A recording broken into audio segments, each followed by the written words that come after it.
Hello my YouTube friends, কেমন আছেন সবাই? আশা করি সবাই খুব ভালো আছেন। ছবি দেখে কি কিছু বুঝতে পারছেন আজকে আমরা কোথায় এসেছি?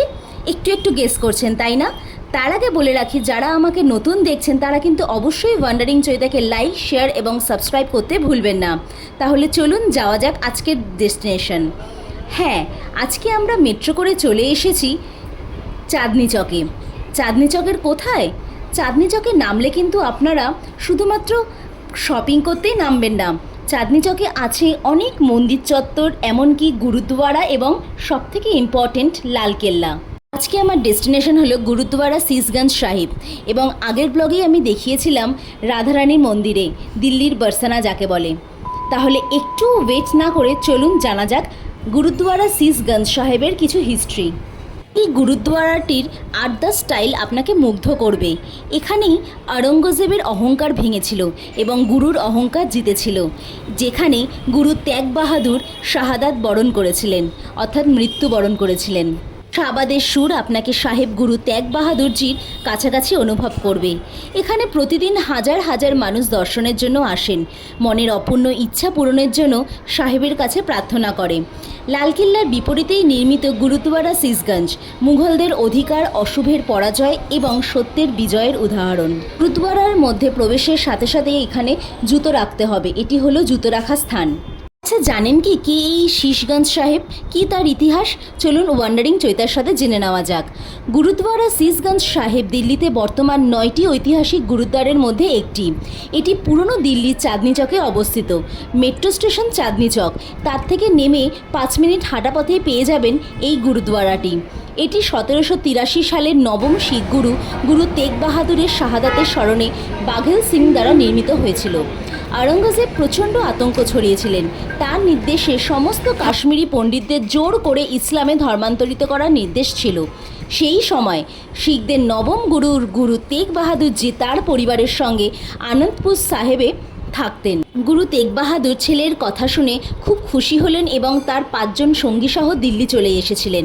দিল্লিতে এসে যখন গুরুজি ইসলাম ধর্ম গ্রহণ করতে এবং মুঘল সম্রাট আওরঙ্গজেবের আদেশে তার ধর্ম পরিবর্তন করতে অস্বীকার করেন, তখন তাকে 11ই নভেম্বর 1675 সালে মৃত্যুদণ্ড দেওয়া হয়। কথিত আছে যে গুরুজি মারা গেলে কেউ তার লাশ নিতে সাহস করতে পারেননি। তারপর বৃষ্টি হলো এবং তার শিষ্যরা তার শরীর ও মাথা নিয়ে গেল। তার মাথা চাক্কা নানকিতে এবং তার দেহ আনন্দপুর সাহেবে নিয়ে যাওয়া হয়, যেখানে আজ গুরুদ্বারা রাকাবগঞ্জ সাহিব অবস্থিত। যেহেতু এই গুরুদ্বারাতে তার শীষ রাখা হয়েছিল, তাই জন্য এই গুরুদ্বারাটারই নাম সিসগঞ্জ সাহিব। দেখতে পাচ্ছেন কি সুন্দর গুরুদ্বারার ভেতরের পরিসরটি।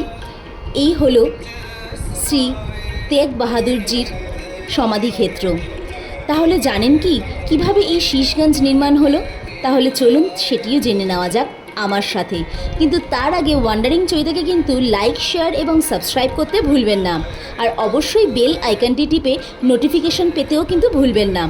1783 সালের 11ই মার্চ শিখ সামরিক নেতা বাঘেল সিং তার সেনাবাহিনী নিয়ে দিল্লি আসেন। সেখানে তারা দিওয়ানি আমকে বন্দি করে। এরপর মুঘল সম্রাট দ্বিতীয় শাহ আলমের শিখদের ঐতিহাসিক স্থানে একটি গুরুদ্বারা নির্মাণে সম্মত হন এবং গুরুদ্বার নির্মাণের জন্য অর্থ দেন। 4 মাস পর অর্থাৎ 1783 সালে সিসগঞ্জ গুরুদ্বারা নির্মিত হয়। এরপরে এই জায়গা কার অধিকারে ছিল তা নিয়ে বহুবার মুসলমান এবং শিখদের মধ্যে মারামারি হয়েছিল, কিন্তু ব্রিটিশ রাজ শিখদের পক্ষে সিদ্ধান্ত দেয়। 1930 সালে গুরুদ্বারা সিসগঞ্জ পুনর্বিন্যাস করা হয়েছিল। তাহলে কেমন লাগলো গুরুদ্বারা সিসগঞ্জ সাহেবের হিস্ট্রি? এই রাস্তা দিয়ে গেলেই আমরা লঙ্গরখানায় পৌঁছে গিয়েছিলাম এবং লঙ্গরখানায় দুপুরের খাবার তৃপ্তি ভরে খেয়ে আমরাও চলে এসেছিলাম বাইরের পথে, অর্থাৎ ঘরের পথে। তাহলে আপনাদের যদি এই হিস্ট্রি ভালো লেগে থাকে তাহলে অবশ্যই কিন্তু ওয়ান্ডারিং চৈতার সাথে থাকবেন এবং অনেক অনেক ভালোবাসা, লাইক, শেয়ার এবং সাবস্ক্রাইব করতে কিন্তু ভুলবেন না। আপনাদের সাথে সাথে অন্যদেরও দেখার সুযোগ করে দেবেন। Thanks for watching.